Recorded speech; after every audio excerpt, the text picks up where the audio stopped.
What's going on, everybody, and welcome back to Comic Breakdown. In today's video, we are jumping into something brand new. With the holiday season now upon us, we are jumping into Batman Santa Claus Silent Night issue number 1. In this 4-part series, what we are getting is Santa Claus coming to town. Good old Saint Nick, he has made his way to Gotham. He has come to help Batman hunt down some monsters that have crawled out of the hiding, with Batman being once a former student of Santa Claus. The two of them are teaming up, they are investigating, and they are going on a Christmas hunt. So, make sure you guys have subscribed to the channel, make sure that you like this video, and with that being said, let's dive into this breakdown. Alright gang, so as we dive into this video, what we see is carolers. A snowy Gotham night, and you have those that are singing to spread cheer around the whole city, as these carolers sing their little hearts out. On the streets of Gotham, they are attacked. Giant bat-like creatures, they swoop down and they start taking out the carolers. As we pick up a little bit later, GCPD is already on site, and we have the arrival of Damian Wayne and Batman. Batman and Robin have come to investigate what has just happened here. Bodies lying dead in the street, and Batman is finding out exactly what happened here. Upon investigating the bodies, what we see is that there is a single puncture wound to the neck.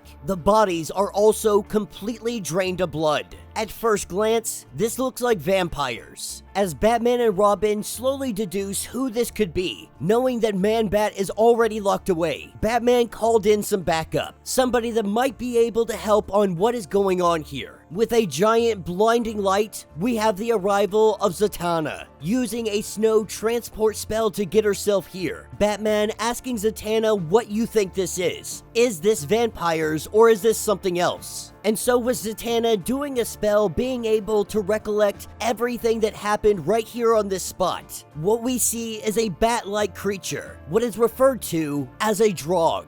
They are a vampiric strain of the Norse undead. This is something that Zatanna had studied, but the world hasn't seen one of these things in at least 700 years. As they have this discussion, Batman senses something behind them. Telling Zatanna not to move, Batman makes his move.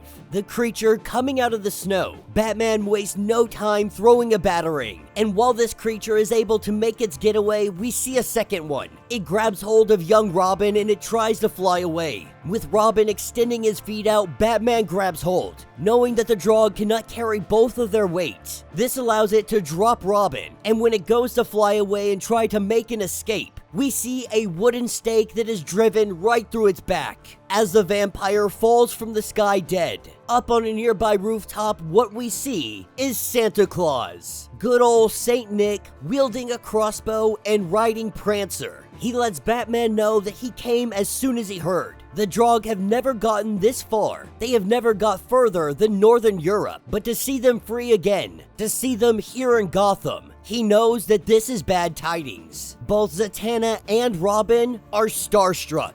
Zatanna never expecting to really see good old Saint Nick. Robin curious on how a man and an elk somehow ended up on top of a store. But for Batman, this is not a new encounter. In fact, him and Chris, they know each other. But it has been quite a long time. Batman had met Santa Claus while he was traveling abroad. Santa Claus had shown him a few tricks that he still uses to this day, with Zatanna in awe. Robin in absolute disbelief, saying that he doesn't even believe in Santa Claus. And Saint Nick says neither does he. But this is when our heroes get the alert that these monsters are attacking somewhere else in Gotham. A new sighting, and we have Babs and Dick that are already on site, as they are getting swarmed by all of these vampires. They do their best to hold them off, but right now they have no equipment to go vampire hunting, so the only thing they can do is try to contain them temporarily and let the civilians make their escape. When things look like they're about to go sideways, this is where old Saint Nick, he comes in riding on Prancer. Prancer, using his antlers, he impales multiple of these vampires, with Santa greeting Dick Grayson. Even Dick Grayson is in awe. Then we have the arrival of Batman and Zatanna. With Zatanna casting a spell, we see all of the vampires, they flee. After these encounters, Santa Claus says that these monsters are gonna have to go to sleep. This gives them at least a day to prepare, with Batman putting a tracker onto them. He knows exactly where they're headed. And so while Saint Nick and Batman, they prepare, they call in some backup. Dick, Damian, and Babs, they're all sitting here thinking to themselves, is this really Santa Claus? Batman had told them stories growing up about his adventures with Santa. They never thought them to be real. They always thought that Batman was attempting to make Santa cool, never knowing that all of their exploits were actually true.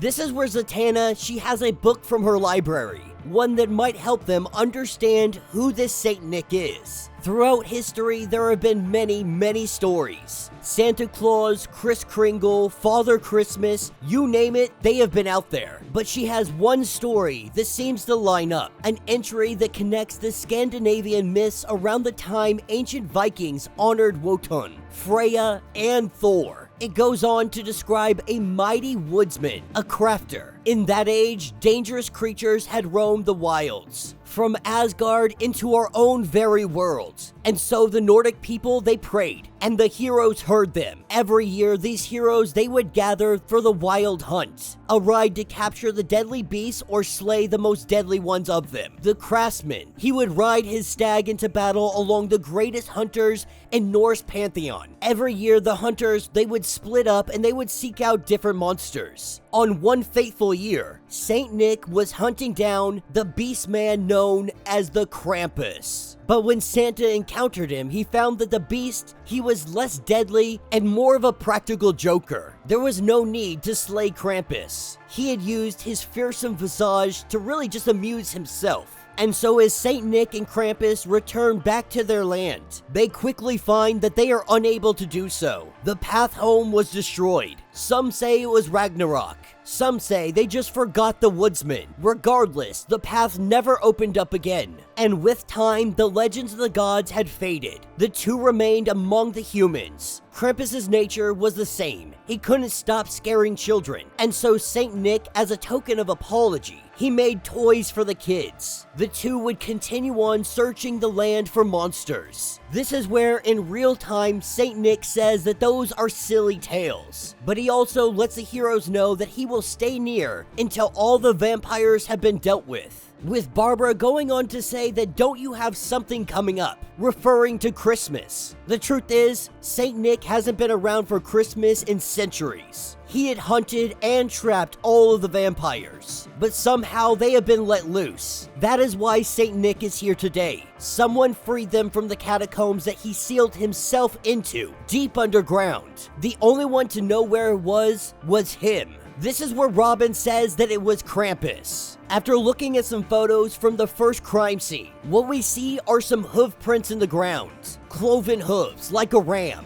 But this is when one of the vampires, something begins to protrude out of its chest, believing it impossible for this thing to still be alive, because deer antlers, they work just as well as wooden stakes. This vampire should be dead, but bursting out of its chest, we see some flowers. As one of the other monsters begin to speak, it says that it is a gift. Now, Saint Nick, he knows this voice. This is when the flowers, they shoot Zatanna in the face. A green goo covering her entire body. Unable to remove it, Saint Nick is grabbing hold of one of these vampires, asking who is speaking through this vessel. But it tells Santa Claus that you already know, and it cannot have a magician hunting it. The magician may be able to lock her away. As a fog comes out of the mouth of one of these monsters, it tells Saint Nick that together they created this wonderful day. But then he was thrown into the void. Now back in the world, Krampus plans to take over this special day and make it his. All of the horrors that they had trapped. He tells Santa that he should have slain them, that you should have killed Krampus, because now Krampus is going to free them all, and this day will become a day of misery. And that will be the end of this issue.